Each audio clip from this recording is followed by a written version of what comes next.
Bismillahirrahmanirrahim. Assalamualaikum warahmatullahi wabarakatuh. Hari ini kita lanjutkan kembali pembelajaran di subtema 1 dan pembelajaran 2, perjuangan para pahlawan. Tahukah Anti belajar tentang perjuangan Raja Purnawarman? Apakah sikap Raja Purnawarman mencerminkan nilai-nilai Pancasila? Ayo kita pelajari lebih lanjut.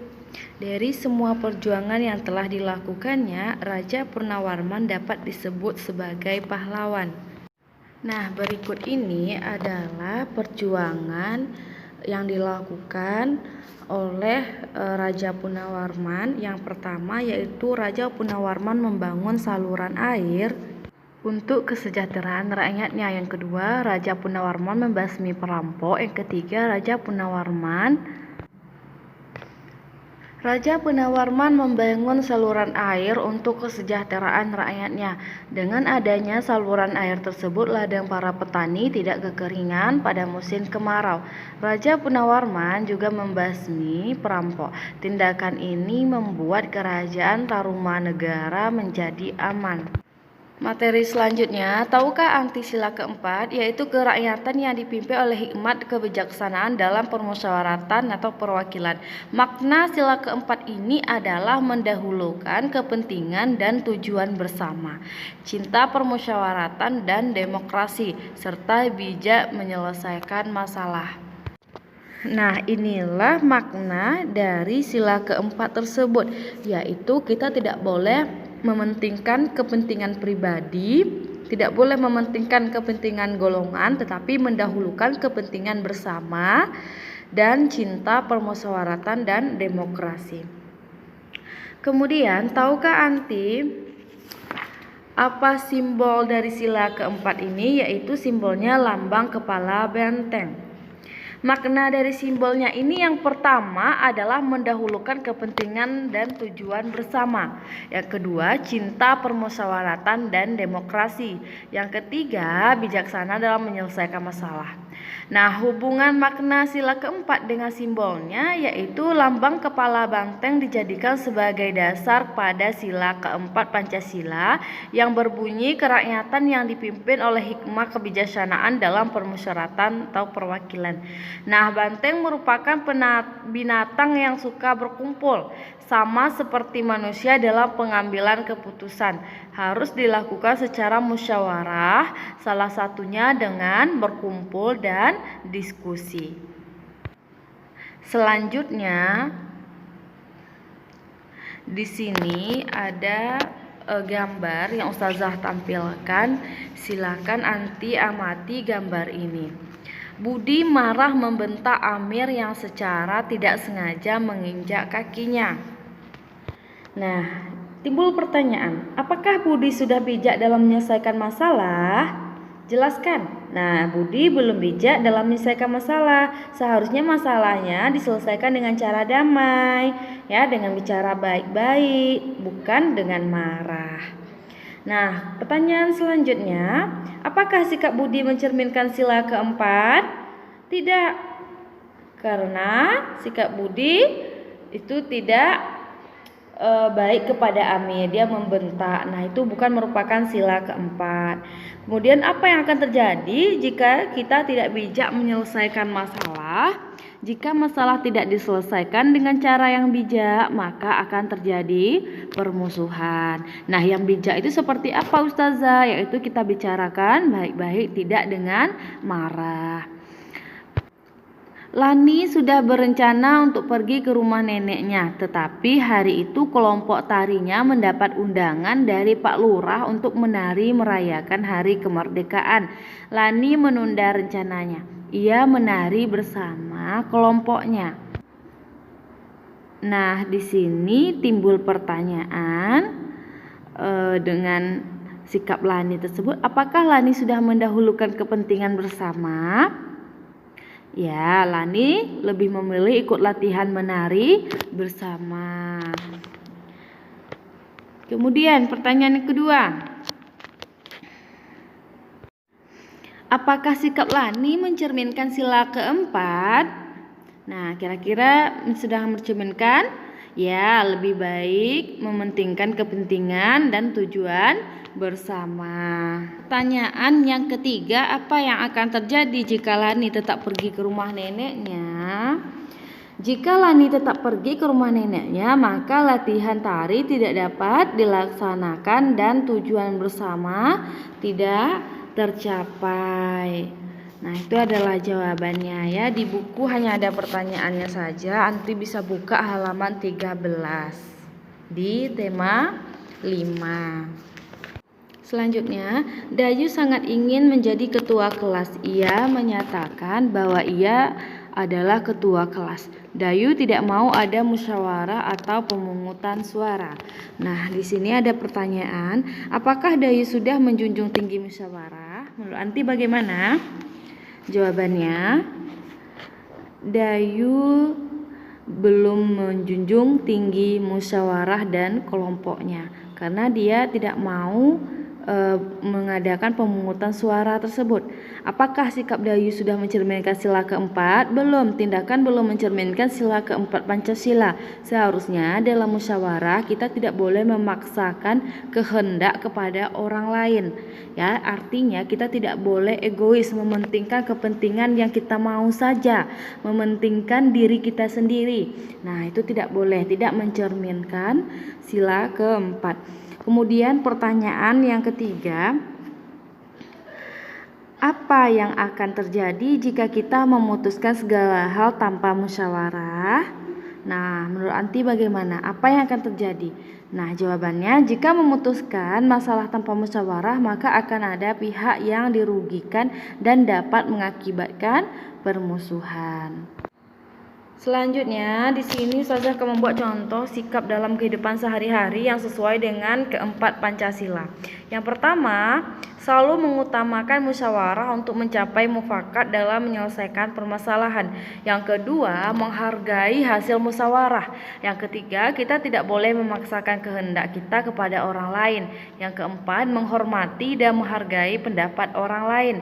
Yang kelima, berhati besar untuk menerima keputusan apapun yang dihasilkan oleh musyawarah. Yang keenam, bekerja sama untuk mempertanggungjawabkan keputusan tersebut. Nah, inilah 6 contoh yang Ustazah buat dalam sikap kita di kehidupan sehari-hari yang sesuai dengan sila keempat Pancasila. Nah, nanti perlu ingat ya, ini adalah contoh-contohnya. Jika nanti keluar soal ujian, Ustazah buat sikap dalam kehidupan sehari-hari yang sesuai dengan sila keempat apa saja. Nah, nanti perlu memahami yang keenam ini ya. Nah, ini adalah salah satu lagu pahlawan yaitu Maju Tak Gentar. Nanti bisa buka di buku halaman 14 di tema 5. Nah, dari lagu Maju Tak Gentar, lagu kepahlawanan tadi, tahukah Anti tinggi rendahnya nada? Nah, tinggi rendahnya nada itu semakin ke kanan nada akan semakin tinggi ya. Jadi di lagu Maju Tak Gentar itu Anti lihat saja di bukunya bagaimana nadanya, apakah nada tinggi atau nada rendah. Kemudian berirama lagu adalah 4/4. Itu menunjukkan bahwa dalam satu irama terdapat 4 ketukan. Satu ketukan akan bernilai 1/4. Tanda 2 menunjukkan bahwa kedua nada dalam satu ketukan. Tiap-tiap nada 1/8. Nah, identifikasi tinggi rendah nada dari notasi angka lagu di atas apa yang Anti temukan? Nah, Ustazah jawab, tinggi rendah nada pada lagu Maju Tak Gentar yaitu termasuk tinggi nada yang diatonis mayor. Tangga nada diatonis mayor merupakan tangga nada yang mempunyai jarak antar nada 1 dan 1/2 atau setengah. Ciri-cirinya apa yang merupakan nada diatonis mayor? Yaitu bersemangat dan berapi-api, mempunyai pola interval 1,1, 1/2, 1,1, 1,2 atau setengah ya.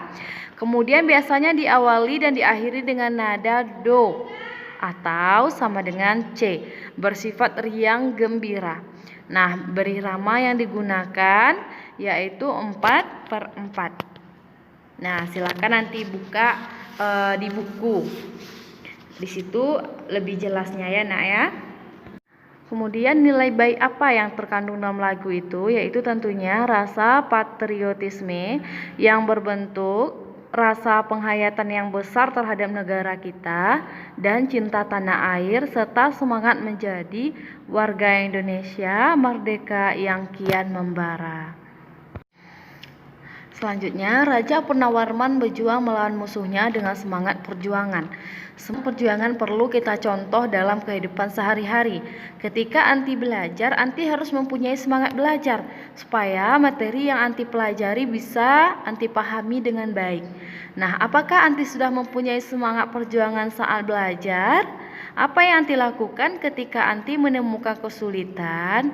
Nah, mulai sekarang contohlah semangat perjuangan Raja Purnawarman ya.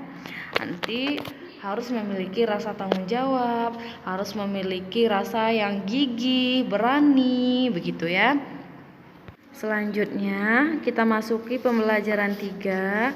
Kebanggaan kita terhadap pahlawan bisa diwujudkan dengan meneladani sikap-sikap kepahlawanan. Salah satu sikap kepahlawanan adalah menolong orang lain. Nah, tahukah Anti bagaimana cara menolong orang lain? Edo sedang bermain sepak bola di lapangan. Tiba-tiba Edo terjatuh. Akibatnya kaki Edo memar. Edo berteriak kesakitan. Lani yang mengetahui kejadian itu segera menghampiri Edo dan langsung menolongnya. Lani mengobati luka memar pada kaki Edo. Nah, di sini ada pertanyaan akan Ustazah jawab. Apa yang terjadi pada Edo? Menurut Anti, apa yang terjadi pada Edo? Jawabannya yaitu Edo terjatuh saat bermain sepak bola di lapangan. Kemudian apa yang dilakukan Lani terhadap Edo? Nah, yang dilakukan Lani terhadap Edo yaitu menolong dengan mengobati kaki Edo. Yang ketiga, apakah sikap Lani sudah mencerminkan sikap kepahlawanan? Nah, menurut Anti bagaimana? Sudah mencerminkah? Nah, salah satu sikap kepahlawanan adalah dengan menolong orang lain yang sedang mengalami musibah. Nah, artinya Lani sudah mencerminkan sikap kepahlawanan karena menolong orang. Seorang pahlawan mempunyai kewajiban untuk menolong orang lain yang sedang membutuhkan. Lani menerapkan sikap kepahlawanan yaitu menolong orang lain yang sangat membutuhkan bantuan. Lani mengobati Edo yang sedang luka memar. Bagaimana ciri-ciri luka memar tersebut? Yaitu yang pertama, jaringan di bawah permukaan kulit rusak dan pembuluh darah kecil pecah sehingga darah dan cairan seluler merembes ke jaringan sekitarnya. Kemudian yang kedua, ciri-cirinya memar ini menimbulkan daerah kebiru-biruan atau kehitaman pada kulit. Yang ketiga, bila terjadi pendarahan yang cukup, timbulnya pendarahan di daerah yang terbatas disebut hematoma. Yang keempat, nyeri pada memar biasanya ringan sampai sedang dan pembengkakan yang menyertai sedang sampai yang berat. Nah, ini adalah ciri-ciri luka memar yang dialami yang seperti yang dialami oleh Edo itu. Jadi luka memar itu yang seperti ini. Nah, Anti mungkin pernah terjatuh atau mengalami kecelakaan yang menyebabkan biru-biru di seluruh tubuh. Nah, itu adalah luka memar yang ciri-cirinya Ustazah bacakan tadi ada 4. Nah, sekarang kita ingin tahu nih cara bagaimana jika luka memar itu terjadi pada kita dan lingkungan kita. Nah, tahapan mengobati luka memar yang pertama, kompres bagian yang memar dengan menggunakan air bersih yang dicelupkan dalam air dingin. Yang kedua, jika terjadi pendarahan, kompres bagian yang luka. Kompres dengan air hangat dulu selama 15-20 menit. Tujuannya supaya pembuluh darah melebar dan darah lancar sehingga proses penyembuhannya lebih cepat. Kemudian yang ketiga, setiap 3 jam sekali, ulangi pengompresan dengan menggunakan kain bersih yang dicelupkan ke air dingin dan air hangat secara bergantian. Nah, ini adalah tahapan pengobatan luka memar. Nah, jika terjadi pada diri anti ya atau lingkungan, kita sudah tahu nih caranya agar luka memar itu bisa sembuh dan bisa cepat lebih kulit kita seperti semula gitu ya. Nah, ini adalah caranya. Selanjutnya kita masuki pembelajaran yang keempat, yaitu Balai Putra Dewa Raja Kerajaan Sriwijaya. Nah, anti mengetahui nggak apa perjuangan Raja Punawarman? Nah, kita ketahui juga nih bersama dengan raja yang lainnya, yaitu dari Kerajaan Sriwijaya. Nah, anti silakan membaca bukunya di halaman 28. Di pembelajaran 4 silahkan dibaca. Pantang menyerah merupakan sikap yang perlu diteladani dari seorang pahlawan. Anti juga dapat menerapkan sikap tersebut dalam pembelajaran. Misalnya ketika melakukan percobaan, Anti sudah pernah melakukan percobaan tentang cahaya yang Ustazah jelaskan kemarin ya. Nah, bagaimana tentang sifat cahaya? Anti akan belajar lebih lanjut tentang cahaya. Mata kita berfungsi seperti teropong cangkir. Cahaya menembus lubang kecil bernama pupil dan berhenti pada layar yang disebut retina. Proses ini membuat gambar berbalik. Saraf mata menghubungkan retina dengan otak yang membalikkan gambar ke bentuk sebenarnya. Nah, di sini ada cara membuat cakram warna. Anti bisa baca, silahkan Anti baca. Nanti juga Ustazah buat contoh laporan dari hasil kerja ini. Nah, silahkan anak-anak Ustazah membaca. Nah, laporan kegiatan percobaannya yang pertama kita buat dulu. Percobaan apa? Yaitu percobaan cakram warna, judulnya ya. Tujuannya apa? Untuk membuktikan bahwa cahaya matahari terdiri atas 7 warna. Kemudian alat-alat yang digunakan apa saja? Yaitu pensil, kertas putih berukuran lingkaran, dan pensil warna. Kemudian bagaimana langkah kerjanya?